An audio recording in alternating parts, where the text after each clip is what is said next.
Okay, so we will discuss the climate crisis, which we all know. I'll simplify it. It is a problem about carbon dioxide. So other problems we'll keep it aside, since this is the main problem. So we have carbon dioxide in atmosphere than the required or the norm, and that is the problem. And how many of you know what is the percentage of carbon dioxide in our atmosphere? We have a huge problem of it, isn't it? Is it 20% of atmosphere? Is it carbon dioxide now? Or is it 2%? Yeah. So this is the number. So you can see 78% of our atmosphere is nitrogen. These are rounded numbers, so if you add them, they will not add 100. We have 20% oxygen and 2.5 water vapor, and approximately 1% argon. And actually, carbon dioxide in the atmosphere is only 0.04%. It's such a small amount of carbon dioxide that there in the atmosphere when you calculate it. And the second thing is, who creates this carbon dioxide in the atmosphere mostly? Is it the nature or is it us?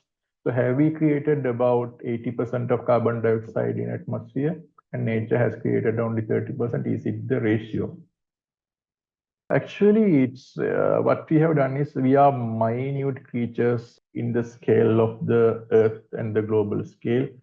So you can see about 96.5% of carbon dioxide in the atmosphere is due to natural sources. And we have created only 3.5% of it. So 770 billion megatons of carbon in the atmosphere are generated by natural systems per annum, and only 40 billion of metric tons are created by us. The thing is, the ocean creates a lot of carbon dioxide, about 330 billion metric tons, but it absorbs more than what it creates. It absorbs today about 340. The vegetation, lands, and animals produce about 440 billion metric tons of carbon, but they absorb about 450. That is the balance of carbon in the atmosphere. So this graph shows it everything. So this is the additional carbon we are creating. So we are creating by burning fossil fuels and change of land use. This above zero line shows the things we have created. And then this is how it is sunk. The ocean has a sink, the land has a sink, and atmosphere takes only a small portion of it. So with this intervention of human beings, now we have a problem. The global carbon dioxide in the atmosphere has risen above 40 particles per million particles. So that is the problem people say. And if you look at the history of 800,000 years, the carbon dioxide level has never been that high in the atmosphere. The problem, you know what happens when there's a lot of carbon dioxide in the atmosphere. It creates greenhouse effect. So I'm not going to explain. I think all of you know that. And temperature of the world increases because of that. And the scientists say there's a red line for this. So it's 1.5 degrees Celsius increase from the 1950 levels. And if the global temperature increases more than this, there will be a crisis. There will be a catastrophe that is going to happen. Beyond that point things are not reversible. So right now, if we stop emitting carbon dioxide to the environment, it might take some time and recover. But if you go passing this level, there's no return. So world is going to move into a catastrophe. Beyond that level, there's no recover. Beyond that level, the world will never be the same. So why we say world will never be the same when we pass this red line? One reason is the melting of glaciers. So this is the Arctic glacier. So if this global warming continues and if it passes this red line of 1.5 degrees, the Arctic glacier will melt down and we will see a ice-free Arctic by 2050. So what's the problem we have with glacier melting down? Why it is a catastrophe? You will say sea level rising, but we will forget that in terms of temperature.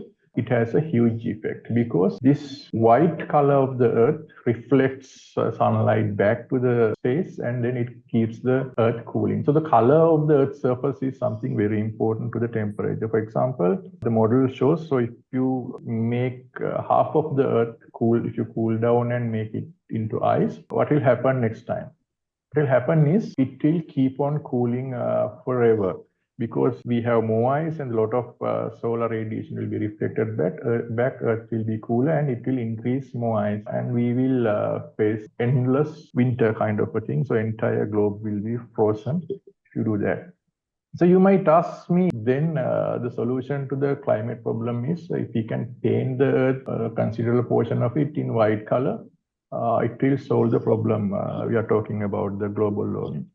The answer is yes, it will. And there are proposals for that. For example, there's a proposal to spray diamond dust in the upper atmosphere so it reflects sunlight back and it will cure the climate crisis we are going to face. But those are not practical or financially viable solutions right now. So these glaciers melting is a problem. Right. Then the second problem is when you go passing that particular target of 1.5 degrees, the permafrost in northern and southern hemisphere start to melt down and they contain 1.7 billion metric tons of carbon in terms of methane and carbon dioxide.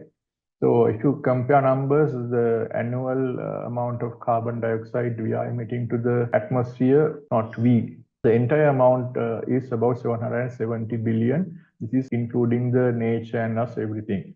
So here we have 1.7 billion metric tons of carbon dioxide at once emitted to the atmosphere. So it is going to be a catastrophe. So after that, there is no return. So it's a non-return point. And with the climate change, when the temperature rises, the biodiversity collapsing will happen. And what will happen is in the sea, this phytoplankton, for example, this bacteria in the seawater is the thing that absorbs and digests carbon dioxide as much as possible. And they are going to die. And then the oceans will not be a carbon sink anymore. It will be a carbon emitter. And the same thing will happen to the forest. For example, this Amazon forest, and when they calculate right now, it's no more a carbon sink, it is a carbon emitter. So with wildfires and all those things, due to this climate change we are facing right now, it emits more carbon dioxide than it absorbs. So the failure has already started. So this is the remaining carbon budget. So we have consumed 2,590 gigatons of carbon dioxide into the atmosphere and only 200 gigatons is there for us to add to reach 1.5 degrees Celsius. And after that, there will be the catastrophe. So that is the situation we are facing. Now the problem is how far is this red line? So how long is there? The IPCC says you have to do it now or never to avoid climate catastrophe. Unless we do something and change it right now, the catastrophe cannot be stopped. And the thing is, we have brought the world to an end like this. So we have rolled it up to inflection point like this, and it is about to fall over. And how to stop it? The data shows very clearly this is the plan that is agreed in the Paris Convention and many places with the governments, and all that has failed. So the governments and the companies are expected to reduce the world carbon emission like this, but this is the trend we see. So carbon emissions are still increasing and they are not decreasing. So this climate crisis there's no way to stop it, although we are talking about optimistic things. The thing is, we have failed to design a solution to climate crisis, may it be technical solution or a diplomatic solution. So we have totally failed to do that. So that is the truth. So on top of that, we actually don't understand how climate works also. So this is the global temperature from 3 billion years today. So you can see there are fluctuations, ups and downs happened for 3 billion years. So if the climate models you're talking about here are right, so when you run it backward, we must see this pattern happening, but we don't notice that at all. So we see only straight lines kind of things. So there's something totally wrong about the climate models you are talking about. So only explanation we have about it is this Milankovitch cycles. So what Milankovitch showed is that the Earth's orbit is not always a constant because of other planets are presenting. It's not a two-body problem with Sun and Earth because other planets are there. Sometimes with the gravity of other planets, the speed of the Earth decreases. And sometimes they drag it forward and it increases. So there are cycles. At some periods, the Earth acts as almost a perfect circle, and sometimes it acts as an ellipse. So this cycle changes in 100,000 years kind of a period. So sometimes when it is an ellipse, at certain period it's very close to the sun, and certain period it's far away from the sun.